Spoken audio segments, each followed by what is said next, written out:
Video disclaimer: This video is only for entertainment purpose, so please don't take seriously. Hello guys, मेरा नाम है मानव और आपका स्वागत है आपके अपने चैनल आरसी मैशअप में। गाइज, आज के इस वीडियो में हम देखने वाले हैं एक कमाल के मैशअप रिएक्शन को। अगर आपको ये मैशअप रिएक्शन की वीडियो पसंद आएगी तो वीडियो को लाइक और शेयर जरूर कर दीजिएगा और चैनल पे नए हैं तो चैनल को सब्सक्राइब जरूर कर लीजिएगा। Thank you. तो गाइज, आगे की बात हम वीडियो खत्म होने के बाद करते हैं, तो चलिए इस कमाल के मैशअप रिएक्शन की वीडियो की शुरुआत करते हैं। Hope you will enjoy. यार जो सीधी सी बात है, जरूरत तो है भाई, जरूरत भी है। और दूसरा ये कि यार इस टाइम को थोड़ा सा इसलिए भी टाइम लगेगा ना, क्योंकि अपने जो है उनको बन रहे हैं। एम का भी रेडी हो रहा है, तेजस भी रेडी हो रहा है, तेजस का मार्क 2 भी, वो मतलब जाहिर बात है। तो अर्जेंट में भारत को चाहिए होंगे F-35 जो है वो बहुत अच्छी डील है और रशिया का भी अच्छा है, लेकिन F-35 जो है वो अमेरिका देने के लिए रेडी बैठा है, दोनों देश देने के लिए रेडी बैठा। ऑलरेडी नेवी के लिए जो है ना 26 जो है ना खरीद रहा है इंडिया। राफेल तो यार मेरी नजर में अगर देखा जाए ठीक है, रिसर्च वगैरह के लिए आपको पैसा और लगाना चाहिए। इस बार मुझे इस साल मुझे लग रहा है अभी ये बजट जो आएगा ना, मुझे उसमें लग रहा है डिफेंस का बजट बहुत बड़ा रखने लगा है। नमस्कार दोस्तों, स्वागत है आपका हिंदी नॉलेज शो में। तो दोस्तों, इस साल की पार्लियामेंट्री स्टैंडिंग कमेटी में इस साल लिटरली सरकार को जमकर फटकार लगी है। फटकार लगने के कारण एक नहीं दो हैं। सबसे पहला कारण तो ये कहा गया है कि सरकार डिफेंस रिसर्च के मामले में कोई भी बजट नहीं बढ़ा रही, जिस वजह से हम डिफेंस रिसर्च के मामले में बहुत ही ज्यादा पीछे हैं। और स्टैंडिंग कमेटी ने अमेरिका का उदाहरण देते हुए भी कहा कि अमेरिका में डारपा इसलिए बनाया गया है ताकि वहां से अमेरिका के जो टॉप माइंड हैं उन्हें डिफेंस रिसर्च में लगाया जा सके, जिससे कि वो नए नए हथियारों का आविष्कार करें अमेरिकी सेना के लिए। और उसी का नतीजा है कि अमेरिका आज इतनी सर्वशक्तिशाली सेना है। और आगे स्टैंडिंग कमेटी ने सीधे कहा सरकार को कि जो बजट इस समय आप डिफेंस रिसर्च के लिए एलोकेट कर रहे हैं ना, इससे आप कभी भी एक बड़ी सैन्य सुपर पावर बन ही नहीं पाओगे। ये लगभग असंभव है। और देखिए, भले ही आप किसी पार्टी का समर्थन करते हो, किसी पार्टी की सरकार का समर्थन करते हो, लेकिन ये बात आपको माननी पड़ेगी कि भारत में डिफेंस रिसर्च के मामले में बहुत ही ज्यादा स्लो है, बहुत ही कम बजट दिया जाता है,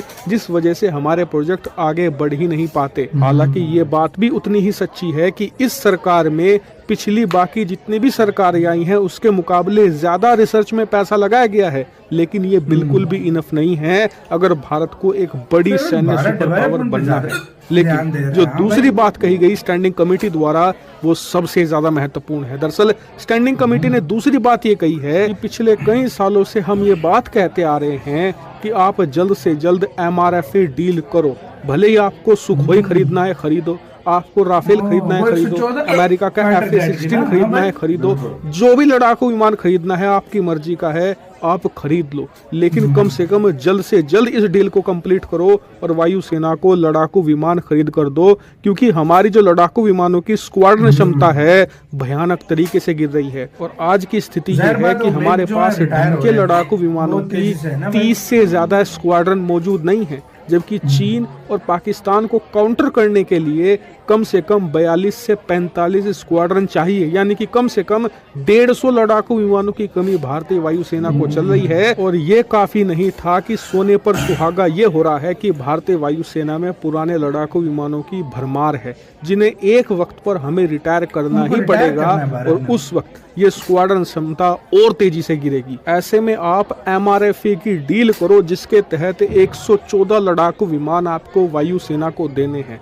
अगर आप ये डील कंप्लीट नहीं करते तो कोई बात नहीं, कम से कम 2 स्क्वाड्रन खरीदो 5वीं पीढ़ी के स्टेल्थ लड़ाकू विमानों, यानी कि जैसे Su-57 या अमेरिका का F-35 लड़ाकू विमान। क्योंकि अगर आप क्वांटिटी नहीं दे सकते, यानी कि वायुसेना को संख्या बल नहीं दे सकते, 114 लड़ाकू विमान नहीं दे सकते, तो फिर ऐसी क्वालिटी दो जिससे कि वो कंपनसेट हो जाए। मतलब कि 5वीं पीढ़ी के स्टेल्थ लड़ाकू विमान जैसे कि F-35 ऐसे लड़ाकू विमान हैं जो चीन और पाकिस्तान के किसी भी डिफेंस सिस्टम को तोड़ कर रख सकते हैं, और इसके मुकाबले इन दोनों देशों के पास कुछ भी मौजूद नहीं है। और ये अगर आप कम से कम 2 स्क्वाड्रन भी ले लोगे, यानी कि करीबन 35 से 36 भी ले लोगे, तो आपकी जरूरतें आने वाले 5-6 सालों के लिए फिलहाल के लिए दब जाएंगी और आप फिर अपने खुद के लड़ाकू विमान बनाने के प्रोजेक्ट पर पूरा तरीके से फोकस कर सकते हो। ऐसे में चॉइस आपकी है, या तो 1 साल के अंदर अंदर MRF की डील करो और 114 लड़ाकू विमान वायुसेना को दो,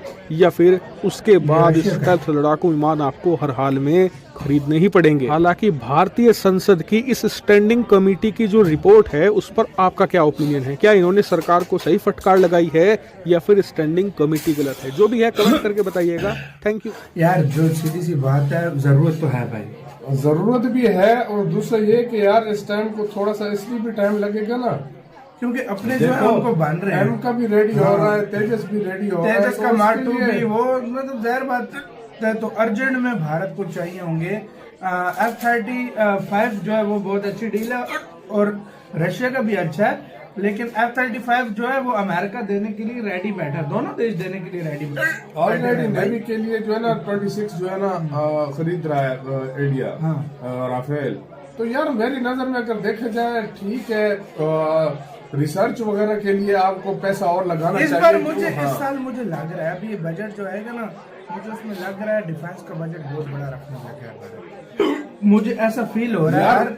हाँ तो यार मैं एक तुम्हें बात बताऊं, बात रही अमेरिका की, अमेरिका का मुकाबला नहीं हो सकता भाई। मेरे वो 700-800 बिलियन डॉलर लगाता है इसके ऊपर, उतने तो मुकाबला भाई नहीं, चाइना उस जैसा नहीं लगा सकता यार भाई। उसका चाइना 200-250 लगाता है। अगर इस चीज में आप कहो ना कि मुकाबला सवाल ही ज्यादा नहीं होता, आप उस चीज का फिलहाल के लिए भारत उतना पैसा नहीं लगा सकता। भारत मुख्तलिफ डिफेंस इन चीजों पे लगा रहा है, लेकिन भारत ये है कि शो कर सकता है। हाँ भाई, मतलब अभी अगर 80 है या 75 है तो उसको शो कर सकता है। ठीक है, रिसर्च में इंडिया पैसा लगा सकता है, लेकिन इतना नहीं, क्योंकि 500, 600, 700 बिलियन डॉलर के करीब तो सिर्फ रिसर्च में लगता है। मजे की बात जो मैं बोलूँ भाई, भारत को इस टाइम अपने देश को डेवलप करने पे सबसे ज्यादा ध्यान जो भारत दे रहा है ना, अपने देश को डेवलप करने पे। देखो जब देश डेवलप हो जाए, आपके पास फिर पैसा आ जाए, आप सब कुछ कर लो, फिर आप कुछ भी कर सकते हैं। सही बात है। अमेरिका डेवलप्ड हुआ है ना, और अमेरिका डेवलप्ड था ना, हाँ। तो उसके बाद वो देख लो अपने हथियारों की मार्केट उसने कितनी चमकाई है। जो स्टैंडिंग कमेटी ने ये बोला है ना, 2 स्क्वाड्रन कम से कम ये ले लो उसकी